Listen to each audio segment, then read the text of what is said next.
like a million people a year. Say that's the right number. We still do. We're the most giving nation in the entire world. Okay, so let's say it's that. And we went overboard for the last 4 years under Biden, and we let in too many. Wouldn't it be smarter now to say, now that it's zero, let's let that even out? We were going to have 1 or 2 million every year, but we let in 10 million. Instead of uprooting all these people now, why not just an amnesty? Okay, it's not exactly kosher how you got here, but the amount of people you're scaring. I mean, I'm going to say to you the thing I said to him when I had dinner with him that horrible night.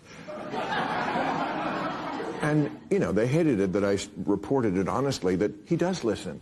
And he looks you in the eye. And he not got mad one time when we were arguing about anything I contradicted him. And I said to him, and I'll ask you now the exact words, you're scaring people.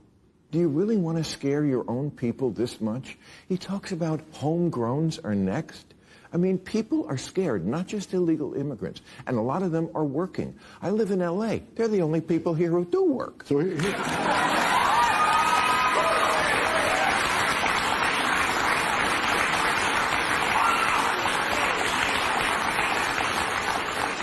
here's what you don't know. First of all, President Trump has promised we're going to concentrate on public safety threats and national security threats, right? And the data shows it. Every morning I look at 22 pages of data. The last time I looked at the data was the day before yesterday. 70% of everybody arrested is a criminal. 70%. Who's the other 30%? A lot of them are national security threats. We've arrested thousands of national security threats. Most of them don't have criminal histories because they're laying low to do their dirty deed down the road. And we arrest gang members. A lot of gang members don't have criminal history. But let me get to the point, though. If you want to send a message to the whole world, cross the border illegally, it's a crime, but it's okay. Have due process, get order removed by the immigration judge, don't leave, it's okay.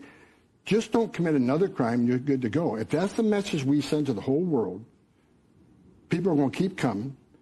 And let me tell you something, there's a whole, illegal immigration is not a victimless crime. But Tom, the reason I am who I am, I've talked and got on my knees and talked to 9-year-old little girls who were raped by multiple members of a cartel just for passing her across the river.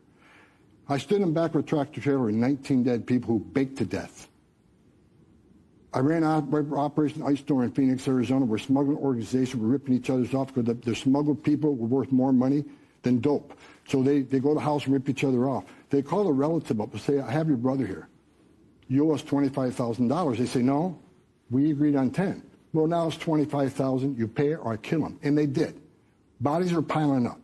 They actually called relatives and tortured their son or their brother because they didn't pay the fees. What I'm saying is, that's what you have to show. There's consequences. Because if you send a message, there's no consequences, and you want to reward illegal behavior, that's not going to stop. Right. And I get all that. And for all that, I thank you for your service, truly. But what we also see is people being just taken away who are just regular day workers. The waitress who worked for 14 years at some coffee shop. And everybody's like, oh, you know what? We voted to get rid of the bad people, you know, the people you were just talking about, but not Carol. What's going on there? Don't you think it's been a little heavy-handed? Don't you think you've picked up a bunch of people who shouldn't be picked up at all? It doesn't seem like it was done with a scalpel. What I think about every day is, again, we prioritize the worst first, and the numbers show we do it. What I've said from day one, if you're in the country illegally, you're not off the table.